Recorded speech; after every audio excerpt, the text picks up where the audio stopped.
So I'm paranoid as all fuck out. This is a Rockford what is it, T1? T2? T1. T110D4. There's a guy that was like, post these on eBay and I'll buy them. And I was like, well, I don't like to use eBay because number one, there's fucking fees that I shouldn't need to pay. The other thing is that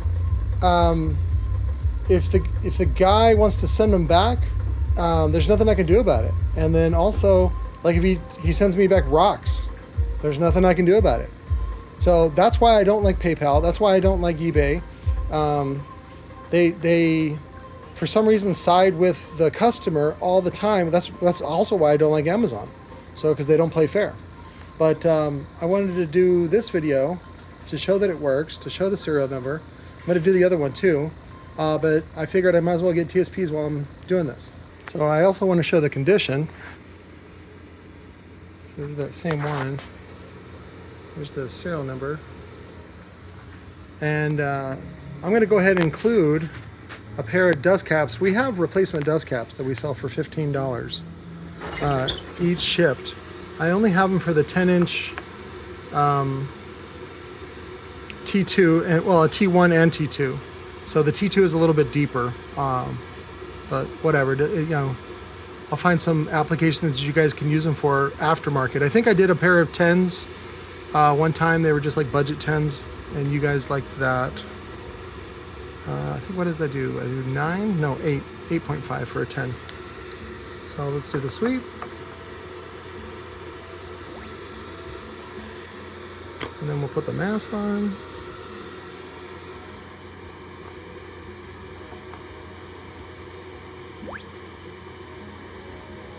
So there you go.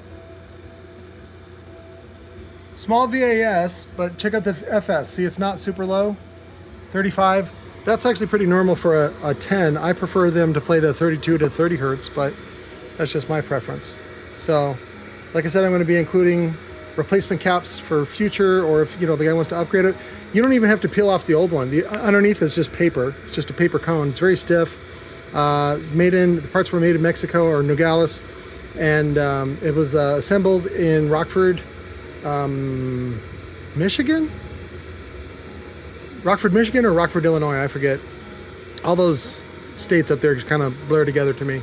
Yeah, I think it was Rockford, Illinois, because they had bought out, that was Rockford Audio Design, rad.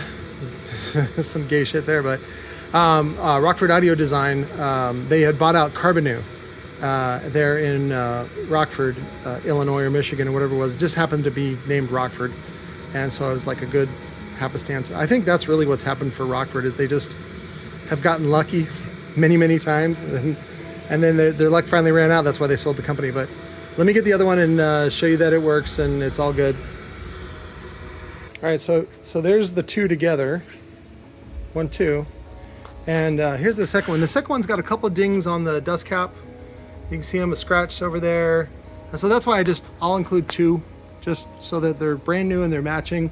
They come with the beauty rings on the front, which is nice. I think Rockford actually used to upsell that. They lock into place. And then this one is actually moving. Let me remove that. Show you that it works.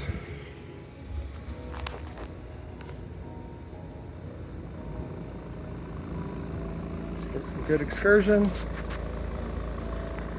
I don't know if you can see that in there, that play. Now let me turn this down so that I can show you the serial number. Here's the serial number. And then let me pause it real quick and I'll give the TSPs on this, and that'll show consistency. All right, we got it here on the bench. Here's the serial number. I don't know if you can see that. There you go. Again, this is the one with the scratches. And like I said, I want to just show this as a just to see how consistent the TSPs can be from Rockford. And because these are exactly built with the exact same parts. FS36 on this one, see? So it's a little bit different. Ew, I'm gonna get on my finger. So it's very similar, but you can see that the suspension on this one is a little bit tighter, and that shows up in the VAS. The box requirement is smaller, and then the FS is higher. See, so the Spider, or the overall suspension, it may be the Surround, it may be the Spider, it's probably the Surround that's just a little bit stiffer.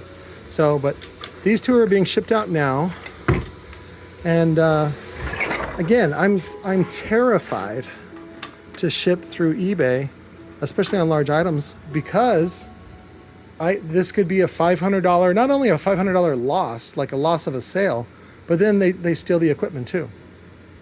So again, until eBay comes up with better policies, I don't want to sell on eBay. Unless it's something, you know, real cheap, like a cone or something like that, that I have good margin on. So if somebody wants to steal from me, again, I can report them, I can file a police report, I can do all that stuff. Does that punish them? No. But what it does is it puts a mark down that they've done this before to somebody.